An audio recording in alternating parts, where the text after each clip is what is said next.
Quería señalar es que la palabra república y republicanismo es una tradición cultural española. Es decir, la república no es algo extraño a España. Ha sido siempre una palabra que se ha identificado al menos con tres cosas, históricamente. Primero, con democracia. Segunda, con federalismo. Y tercera y fundamental, con igualdad. Es decir, nosotros somos herederos de una tradición cultural que fue sepultada en la transición, conscientemente sepultada. Y quiero acordarme, porque dentro de poco hará un año que nos dejó, de que el primero que sacó ese debate en España como un debate político fue Julio Anguita a mediados de los años 90, donde en un meeting del PC, en un meeting de la fiesta del PC, planteó una cosa que en aquel tiempo era bastante dura de decir, ¿no? Que si el tipo de constitución española de una u otra manera pierde eficacia y de una u otra manera pierde orientación, nosotros también nos desvincularíamos de los aspectos monárquicos de esa Constitución. Y creo que merece la pena a partir de aquí, ¿no? Precisamente porque el día 16 hará un año que Julio nos dejó. Pero también con otra enseñanza de Julio, que ha repetido muchas veces, ¿no? El problema del pensamiento republicano en España, de esta tradición, es construir la tercera república y no reivindicar la segunda. Es decir, nosotros no somos la memoria histórica, ni los historiadores. Me acuerdo un día que en una conferencia que daba, creo que era en la Autónoma de Madrid, alguien dijo, bueno, es que la república era quemar iglesias, ¿no? Y dijo Anguita, bueno, si a mí me queman con una iglesia y soy ministro del Interior, mando a la Guardia Civil y digo que disparen. Claro, esa es un poco la diferencia entre un tono y otro de que qué significa reivindicar la Tercera República y qué significa ser parte de una tradición cultural que ha siempre identificado democracia, federalismo e igualdad sustancial. Quizá, como quiero entrar por aquí, la primera idea que voy a plantear es que la capacidad de un futuro republicano de España depende esencialmente de convertirlo en un instrumento útil para construir otra España. Veréis que yo no hablaré muy poco de Estado español y siempre emplearé la palabra España. Y por lo tanto, desde esa perspectiva, el republicanismo tendrá peso en España como proyecto político en la medida que sea un instrumento útil para resolver los problemas que tiene el país. Esa es la tesis central que quiero mantener en esta charla. Este país ha vivido una crisis de régimen. Y en el centro de esa crisis de régimen estaba la idea de un proceso constituyente como palanca fundamental. Es decir, poder constituyente del sujeto constituyente que era el pueblo español. Y eso es muy importante empezar por aquí, porque en algún momento eso desapareció de nuestro imaginario. Es decir, en un momento determinado, las gentes que hace 10 años construyeron el 15M tenían la perspectiva de una salida democrático sustancial a la crisis de régimen, donde una de las posibilidades era la república. Ahora bien, la clave era el proceso constituyente, es decir, un proceso constituyente que fuese capaz de situar en las nuevas condiciones una nueva democracia en España. Eso desaparece en un momento determinado. Yo no sé por qué, pero no merece la pena entrar en eso. Y por tanto, ese es el primer elemento que merece discutirlo. Segunda cuestión. ¿Hay todavía hoy una crisis de régimen en España? Claro que sí, que la hay. Pero ya el territorio no está en nuestras manos, está en otras manos. Es decir, el régimen del 78 ya no volverá. Cuando el régimen de 78 entró en crisis y no fue posible una salida democrática a esa crisis, la crisis del régimen sigue existiendo. Pero ya no será en el territorio de la democracia ni en la reivindicación popular. Es más, cuando a un pueblo se le frustra la posibilidad de cambio, el eje del país gira a la derecha. Se frustró el cambio, pero el país ya no vuelve al año 78. O sea, no se recupera la libertad y los derechos que perdimos. Y por lo tanto, vivimos todavía una crisis de régimen. Pero que a su vez, esa crisis de régimen fue una crisis de Estado, donde nada más y nada menos que la mayor comunidad del Estado español, ahora sí hablo Estado, que era Cataluña, iniciaba su secesión. La colusión entre cuestión social y cuestión catalana marcó un antes y un después. Es decir, de una u otra forma, cuando el debate fue Cataluña, perdimos el debate social y perdimos el debate en Cataluña.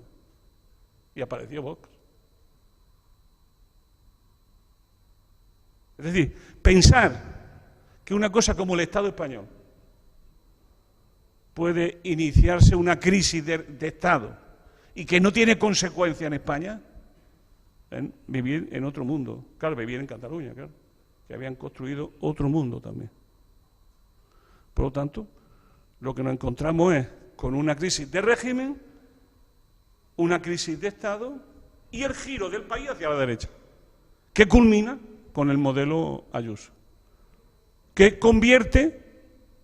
se convierte en una especie de petrificación del otro nacionalismo, ¿no? El otro secesionismo, el de las élites, la rebelión de las élites ricas de Madrid, que crean un bloque social contra el gobierno y que además articulan un mensaje nada más y nada menos en torno al concepto de libertad. Por lo tanto, ese es el territorio donde tenemos que hablar de la República. No es lo mismo hablar de la República cuando estábamos en las calles, como posibilidad, que ahora cuando entramos en una fase, yo diría que nueva de la historia de nuestro país.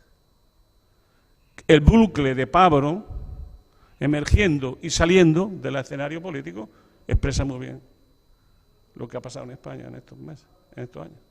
Estos 7 años de vida, donde vivimos peligrosamente, estos 7 años terminan con el triunfo de Ayuso y la salida de Pablo Iglesias de la política española. Tercera cuestión.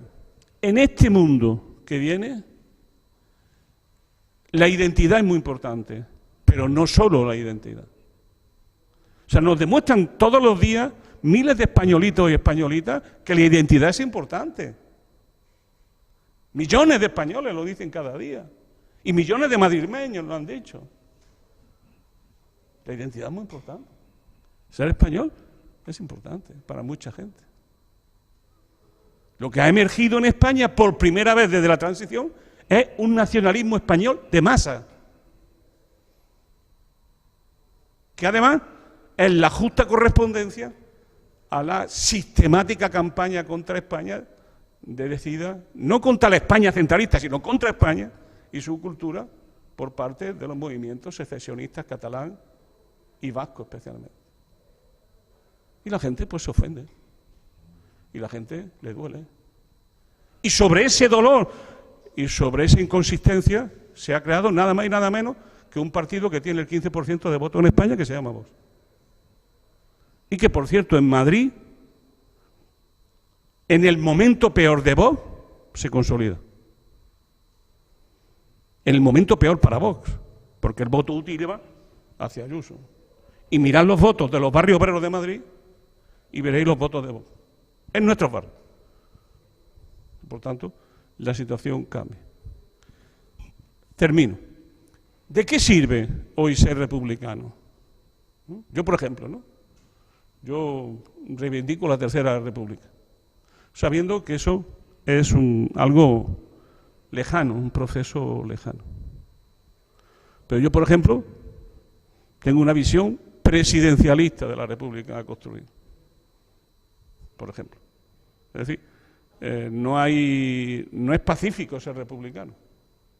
Es decir, es un proceso constituyente que decida monarquía-república, pero ¿para qué le sirve a un hombre de Madrid que ahora sueña con la libertad de tomarse una caña, que para ello es la libertad, hablar de república? Bueno, pues yo lo planteo porque la república viene a resolver 3, 4 grandes problemas que tiene nuestro sistema político y nuestra vida pública. La primera y fundamental: la monarquía es el dispositivo fundamental de la oligarquía política y social del país. No es casualidad. O sea, el gran problema que tiene España desde antes del 15M es el que tiene ahora. El enorme poder de las élites económicas y políticas y su secuestro del Estado. Haremos algún día una valoración de qué ha significado gobernar y qué significa gobernar. Pero es muy importante eso. Es decir, en este país hay una plutocracia organizada desde la estructura del poder que determina los intereses fundamentales de este país. Y que no solo no ha perdido peso, sino que, a mi juicio, ahora está a la ofensiva para ganar aún más peso. Es decir, hoy hay un movimiento de restauración de los poderes fácticos en nuestro país.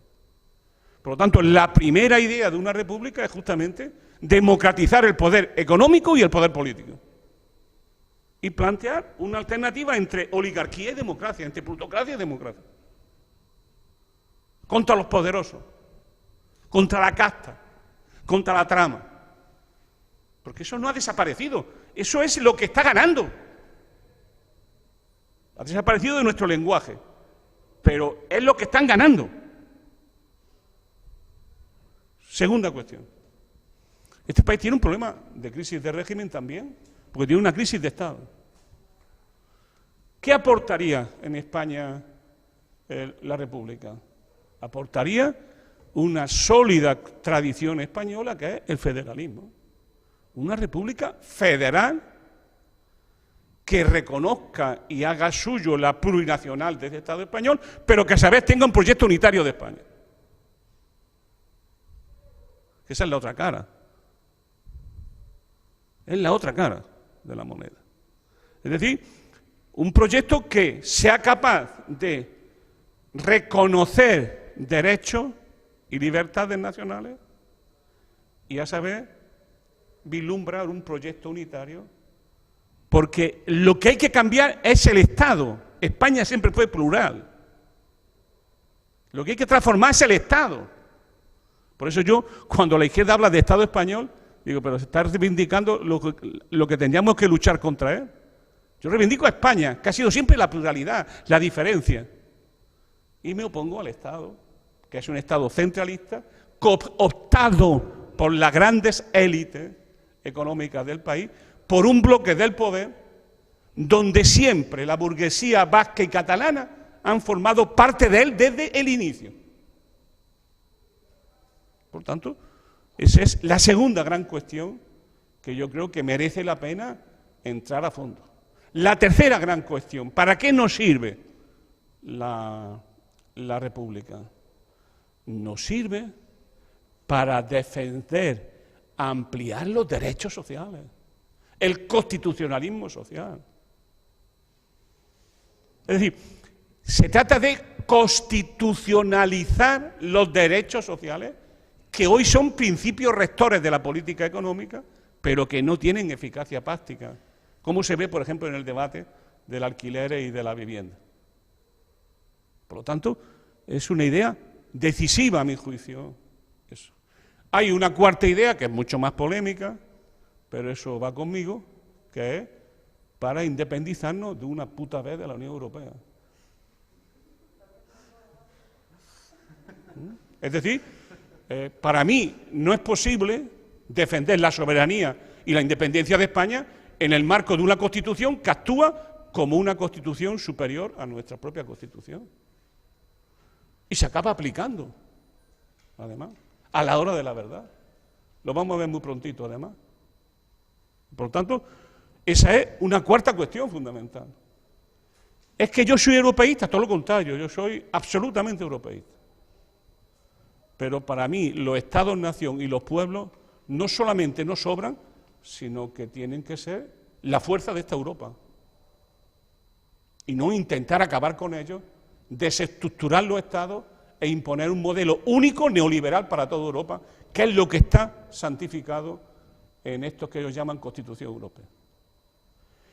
Y por último, y fundamental, una nueva idea de la democracia como democracia económica y social. Es decir, si no democratizamos los poderes económicos, ¿cómo vamos a cambiar los medios de comunicación? ¿Cómo? Si son todos, están en manos de ellos. Están en manos de ellos. Y además, cada vez lo estarán más, porque los medios de comunicación están todos en crisis económica y viven fundamentalmente de los grandes poderes.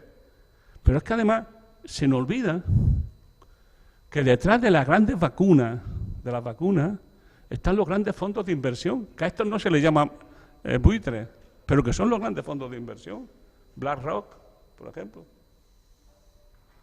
que son los que están mandando hoy. Las 35 empresas del IBEX 35 están participadas por BlackRock, que mueve alrededor de 6 billones de dólares a la europea, no a la norteamericana, que serían 6 trillones, que controla esa empresa. Y que cuando va a los bancos le exige los rendimientos correspondientes. En definitiva, ¿qué es para mí la República? Una identidad. La política es el arte de construir diferencias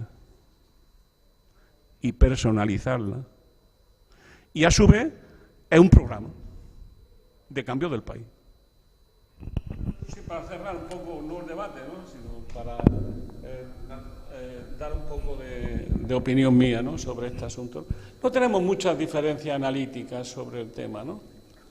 La verdad es siempre concreta, ¿no? Efectivamente ha habido un proceso de acumulación por desposesión que es permanente en el capitalismo. Cada crisis, esta que estamos viviendo otra vez, es una acumulación por desposesión. Y además, esta crisis ya se está saldando con una concentración y centralización del capital mucho más fuerte que la de 2008. Y la batalla que se va a dar ahora es porque va a ser el Estado el que va a transferir renta y riqueza a través de los fondos europeos a las clases dominantes.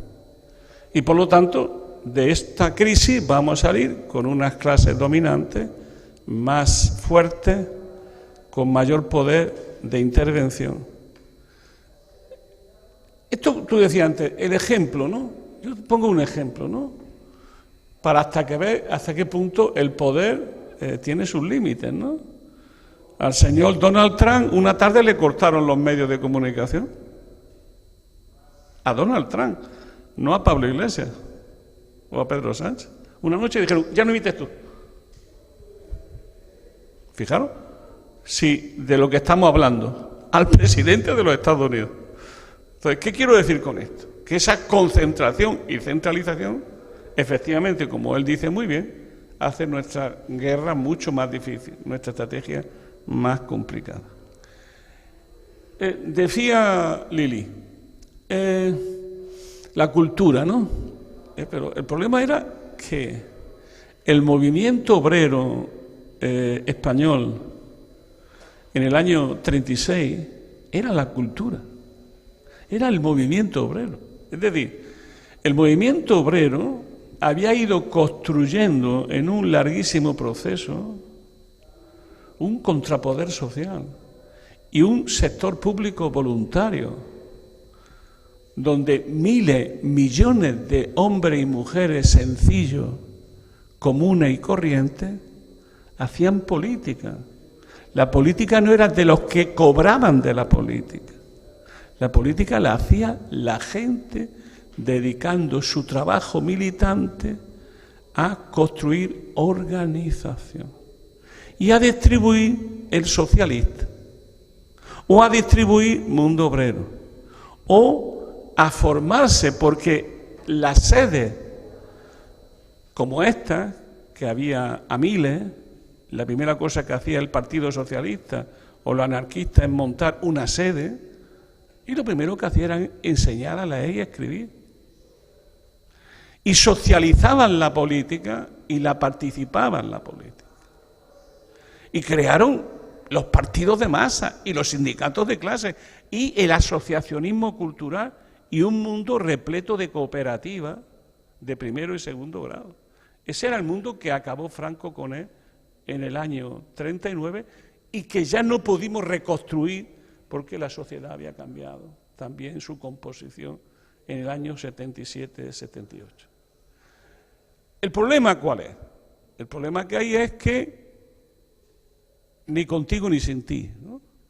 Si no tenemos medios de comunicación, difícilmente llegaremos al poder, pero si no tenemos poder, difícilmente tendremos medios de comunicación. ¿Por qué? Porque hay un pequeño problema, que yo creo que en el debate que va a haber en Podemos debemos de entrar en él con mucha sencillez, pero con radicalidad. Las ideas se organizan. Quizás los instrumentos organizativos ya no son los que había antes, ni los medios, pero las ideas que no se organizan no existen. ¿Y qué es lo que ocurre en Madrid? Pongo un ejemplo. Voy a poner solo un dato, ¿no?, para que veamos cómo funcionan las ideologías y los aparatos de hegemonía.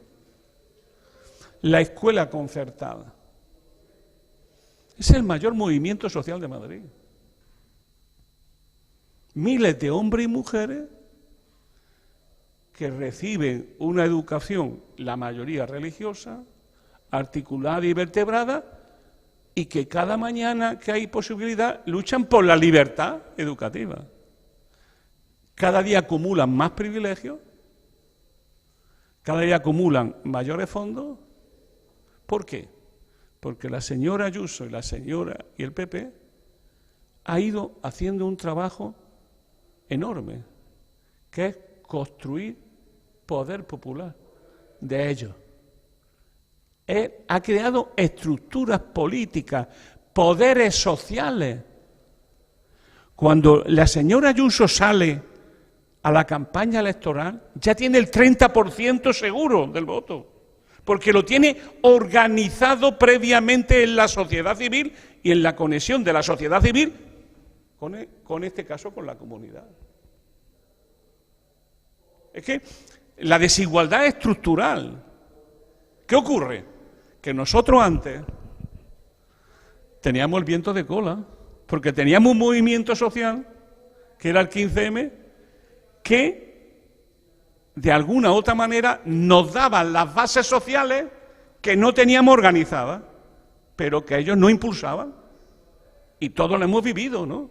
Que teníamos el viento de cola y hagáramos y hiciéramos lo que hiciéramos, siempre tirábamos. No olvidéis de que aquí se llegó al 21% de votos y a 75 diputados. Yo estaba en esa bancada. No era poco, no eran poco. Entonces, ¿qué ocurre? Que en un momento determinado ese impulso de cola ya no nos llegaba. Un tema que siempre hay que discutir por qué, cómo y de qué manera. ¿Y qué hicimos después? Pero lo fundamental es conectar con eso.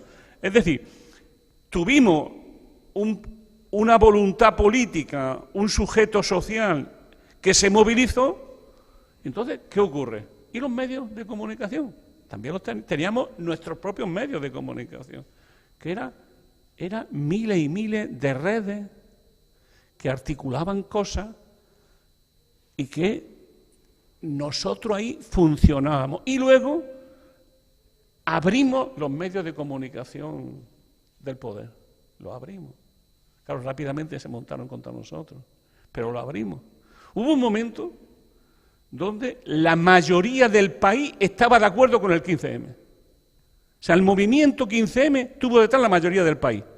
Y sobre ese punto nace Podemos y se pone ahí. ¿Qué quiero decir? La pregunta es, ya he dicho, como veréis, estoy de acuerdo con él sin ningún tipo de problema.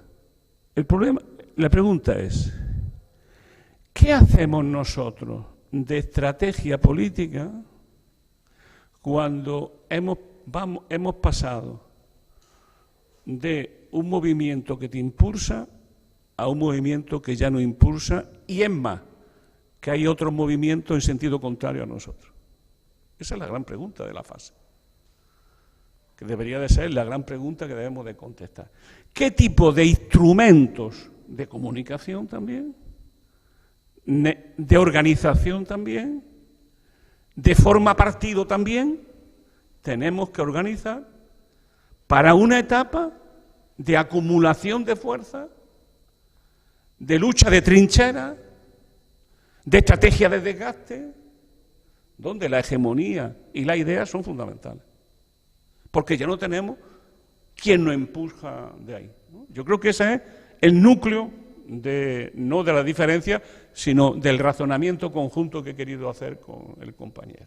Es decir, lo que sea tiene que ser un instrumento que cree hegemonía y que cultura. Y además sabiendo diferenciar. Pongo también otro ejemplo y ya termino, que es el tema de la República, ¿no? Cuando algunas veces hemos discutido el tema de la República, yo en esto soy insistente, con desigual éxito, dicho sea de paso, cuando planteo el tema de la República, dirá, pero bueno, pero esta no es la reivindicación actual. Pues claro. O sea, por la mañana leo los periódicos, al menos. El problema es que una fuerza política transformadora, antagonista, tiene que ir creando cultura organizada. Para mí, la próxima reivindicación de las próximas elecciones, que seguramente nos tocará en Andalucía, en las próximas elecciones, no va a ser la República Andaluza. Me imagino que a alguien se le ocurrirá.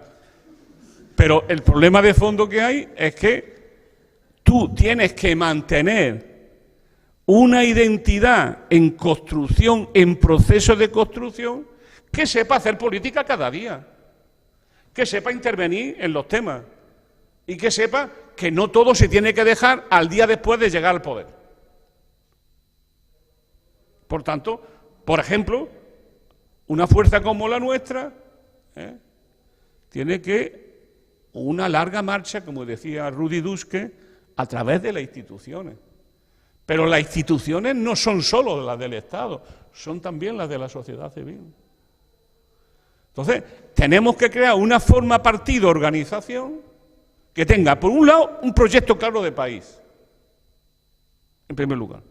En segundo lugar, que sea capaz de tener una estrategia adecuada al momento político en que vivimos, que es el momento donde el secretario general de nuestra organización deja la política.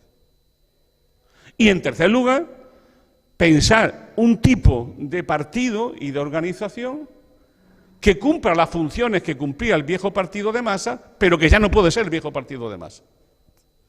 Y todo eso exige investigación, prueba y error, porque yo no lo sé. Yo no lo sé.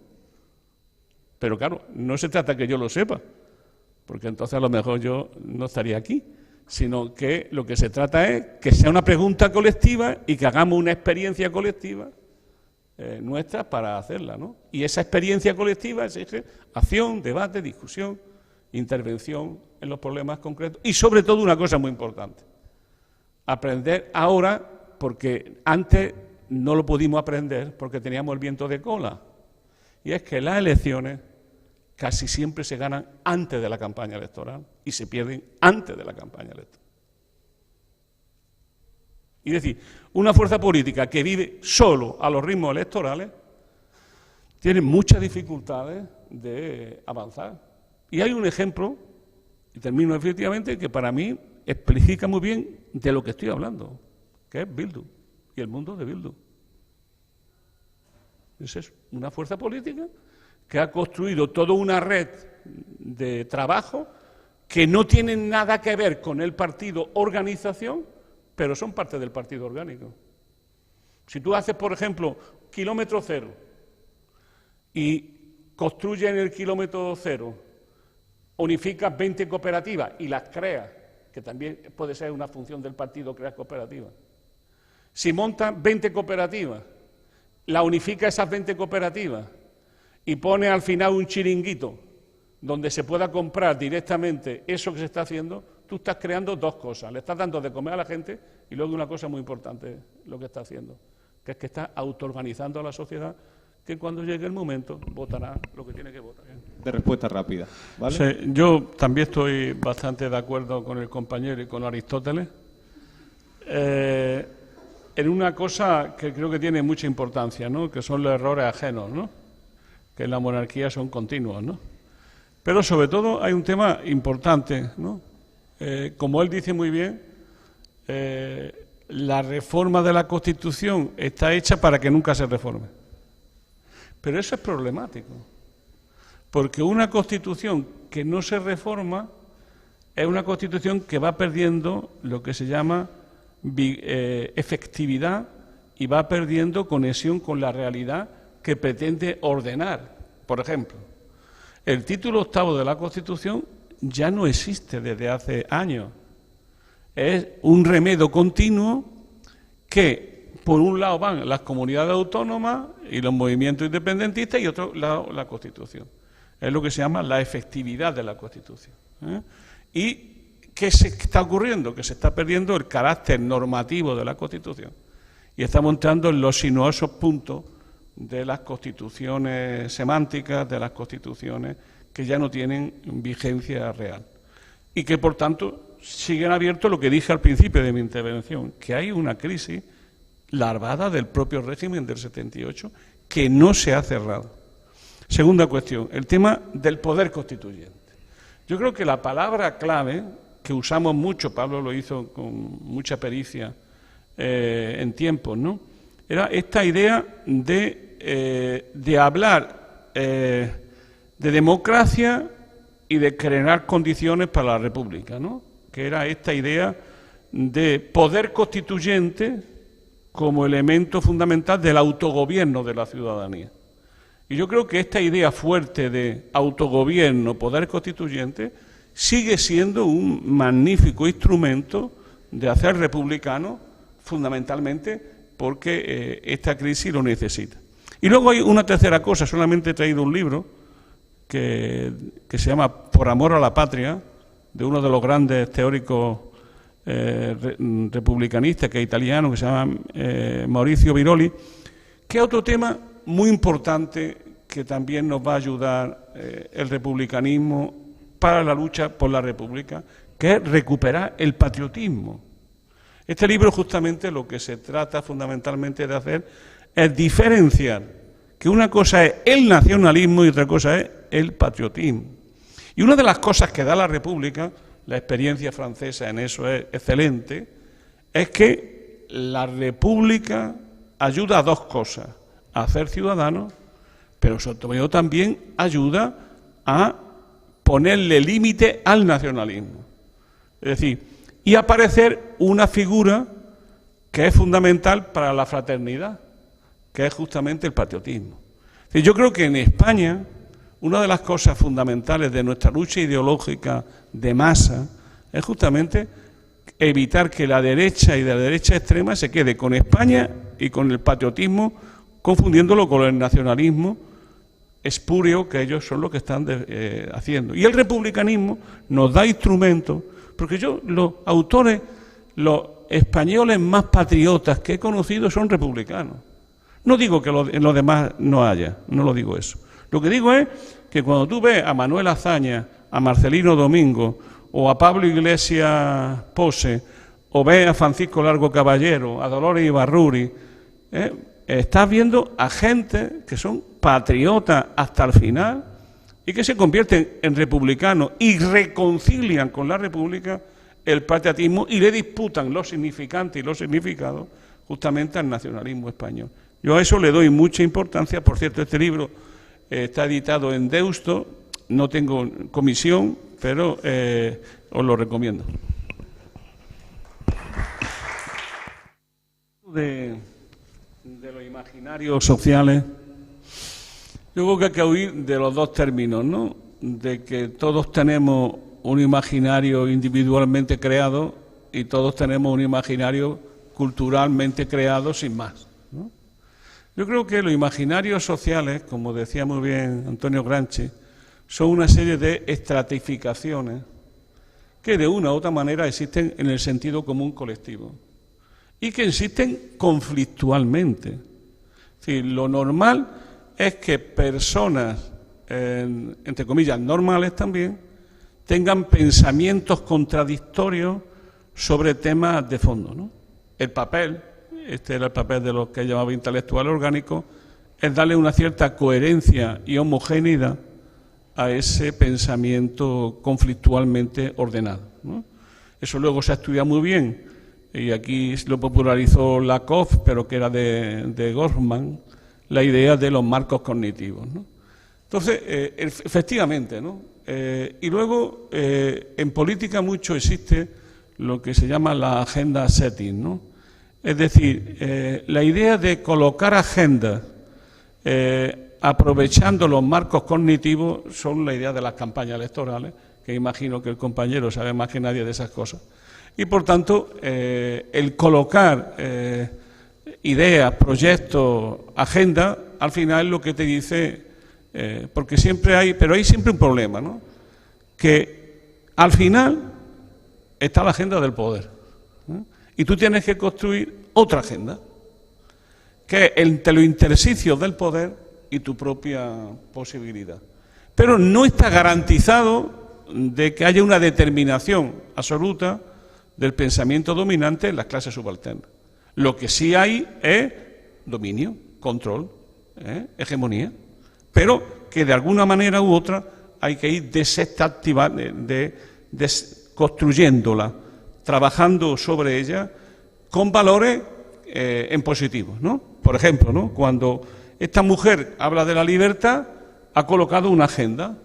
A Pablo no le quedaba otra, no porque que la épica, porque si te colocan encima la agenda, ¿qué va ahí? A decir que tiene 4 cosas concretas, que es lo que ahora se le critica mucho, ¿no? No le quedaba otra que decir desesperadamente ante una agenda que ha construido el poder, la épica del comunismo, del fascismo o democracia, porque no le quedaba otra. No podía reivindicar las cosas, lo que podemos llamar eso que se dice el buen tono de Más Madrid, ¿no? Que iban a los problemas concretos, ¿no? Cuando Pablo coge el tono, todos siguen detrás de él, porque no había más tono que el que Pablo estaba haciendo. ¿Qué ocurre? Que claro, que el tema ya estaba dado, que era muy difícil cambiar la agenda que te había colocado el poder. Ahora hay muchas críticas que yo no comparto para nada, porque Pablo hizo lo único que el hombre podía hacer, que es jugársela a la épica y resistir y recomponer su propio ideario. Bueno, ¿qué quiero decir con eso? Que en política es muy importante el tener plataformas conceptuales que te ayuden a trabajar. Y el republicanismo es una de ellas. Es decir, ¿por qué? Porque la libertad, pero ¿cómo desmonta esa la idea de libertad como libertad de mercado y de consumo, que es la idea de libertad que ella da? Eso es de un manual de macroeconomía de la Escuela de Chicago. Es decir, al final, ¿qué ocurre? Que el mercado solo contempla preferencias que tienen detrás respaldo monetario. pero no contempla necesidades básicas. Los seres, el Homo economicus es un ser que no tiene sexo, que no come, que no duerme, que no necesita médico, es decir, no tiene necesidades básicas sin las cuales no hay libertad. Pero claro, ¿eso cómo lo explica Pablo Iglesias a la señora esta de Vox? Era un poquito difícil, ¿no? Porque además no te deja hablar la tía. Entonces, desde esa perspectiva, yo creo que el pensamiento republicano nos da instrumentos para deconstruir imaginario social y políticamente creado y construir otro imaginario, pero siempre lo hacemos sabiendo que ellos tienen el poder y el control. Nosotros tenemos que hacer contrahegemonía, resistencia, rearticulación, coger pasos y darlos, ¿no? ¿Por qué? Porque ellos, hasta inclusive el ecologismo, ¿no? El ecologismo que yo viví fue un ecologismo revolucionario. Los verdes eran revolucionarios. Y hoy es el ala liberal del Parlamento alemán, que mi amigo Íñigo va a intentar repetir en España, cosa que le irá muy bien. Entonces, desde esa perspectiva es muy importante el saber que el sistema es capaz de convertir el verde y el violeta en un instrumento de su propio control. ¿Por qué? Porque ¿quién no va a ser hoy ecologista? ¿Quién no va a ser hoy? Pero claro, tú tienes que ir metiendo mecanismos, dispositivos culturales y políticos que vayan deconstruyendo ese imaginario, hacerlo conflictual, es decir, señalar sus contradicciones y hacerlo, ¿no? Claro, eso es un trabajo lento, políticamente complejo, pero yo le di mucha cosa a una cosa que casi nunca aparece en nuestros debates, que es la formación de cuadros. Por ejemplo, si vierais en Madrid, yo estuve haciendo un análisis de esto, la cantidad de instituciones grandes, pequeñas y tal, que dedican a crear gestores de empresas, escuelas de negocio y tal, son miles y todos son neoliberales. O sea, no te salva, ¿no? Entonces, hay ahí toda una serie de aparatos de hegemonía que se van reproduciendo en universidades privadas, cada congregación religiosa, movimiento tiene su propia universidad. En estos mismos días, a la señora Ayuso le dio una universidad a Planeta y encima 14 millones de euros de financiación. Pues claro, fíjate tú lo que este hombre y yo haríamos con 14 millones de financiación y el pedazo de universidad que haríamos, pero no nos lo dan.